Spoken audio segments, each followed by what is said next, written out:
একটু আগে আমি একটা ভিডিও শ্যুট করলাম, তারপর দেখলাম যে ভিডিওটা মানে কিছু কথা বলছিলাম অ্যাকচুয়ালি যে এরকম অবস্থা মুখের, খুব বাজে অবস্থা, একটা পিম্পলস হয়েছে, সেটা আবার পায়ের ব্যথার সাথে দিয়ে পিম্পলসটা খুব ব্যথা দিচ্ছে।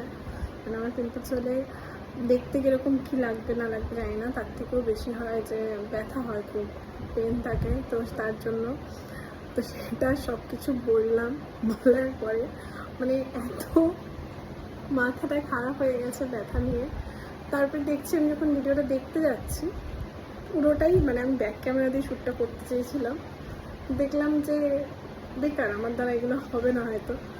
দেখলাম আমি পুরোটাই ফ্রন্ট, মানে ওখানে ব্যাক ক্যামেরাই করা ছিল, ঠিক আছে, মানে আমি ব্যাক ক্যামেরা করেছি, করিয়ে সেটাকে আবার ফ্রন্ট করেছি, মানে ফোনটাকে নর্মাল ক্যামেরা যেমন অন করে সেটা করেছি, সেটাকে আবার ফ্রন্ট ক্যামেরা করে দিয়েছি, ঠিক আছে। তো মানে ইউজুয়ালি ওই দিকেরটাই রেকর্ড হয়েছে, আমি এখান থেকে যা বলেছি, না আমার মুখ এসছে, না আমি যা দেখিয়েছি যে এটা ওটা মাখলাম, এটা মেখেছিলাম 2-3 ধরে, আনতে পারিনি, কষ্ট হয়েছে, তাই আমি যেই ময়শ্চারাইজারটা ইউজ করি সেটা দিইনি, তাই জন্য পিম্পলসটা হয়েছে, এটা সেটা এসব সব কিছু বললাম, দেখালাম, দেখলাম কিছুই হলো না। তারপরে আর শুধু ভয়েসটা এসছে, তারপরে শুধু আলনাটা, জামা কাপড় এগুলোই দেখা যাচ্ছে।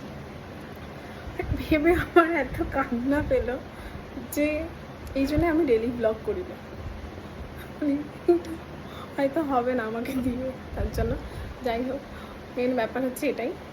আর তার মধ্যে থেকে আমার ওই বাড়িতে মানে কলকাতায় ছিল আমার নতুন যে ময়শ্চারাইজারটা নিয়েছিলাম এমক্যাফিন, সব খারাপের মধ্যেই ময়শ্চারাইজারটা আমি হাতে পাওয়াতে, ওখানে ইউজ করেছি 2 দিন, তো হাতে পাওয়াতে এটা ইউজ করে একটু মনটা ভালো লাগছে, মানে হয় না একটু ভালো ফ্রেগরেন্সে মনটা ভালো থাকে, তো সেরকম। আর এই পায়ের অবস্থা তো খুবই খারাপ, এইভাবেই দেখাই, কারণ আমি ওই ব্যাক ক্যামেরা ফ্রন্ট ক্যামেরা করতে গিয়ে কী করে ফেলবো আমি জানি না, শ্যুটটাই বেকার হয়ে যাবে করা। তো সবাই দেখতে আসছে, কেমন একটা অদ্ভুত ফিল হচ্ছে। মানে অ্যাকচুয়ালি যেদিন আমার অপারেশন হচ্ছে সেদিন সেরকম কেউ আসেনি, তো আমি মাকে বলছিলাম সবাইকে জানাও আমার ভাই এরকম অপারেশন হয়েছে, আমি লোনলি ফিল করছি। মা হাসছিল, তো আমি মজা করেই বলেছি। কালকেও এসেছিলো মাসিমণি, সবাই ওরা এসেছিলো, বড় মাসি, ছোটো মাসি, দিদিরা, আজকে বৌদি আজকেও এসেছিলো, আমার মামি এসেছিলো, একটু আগেই গেল। তো এই আর কি, ঠিক আছে, সবাই আসছে, একটু ভালো লাগছে।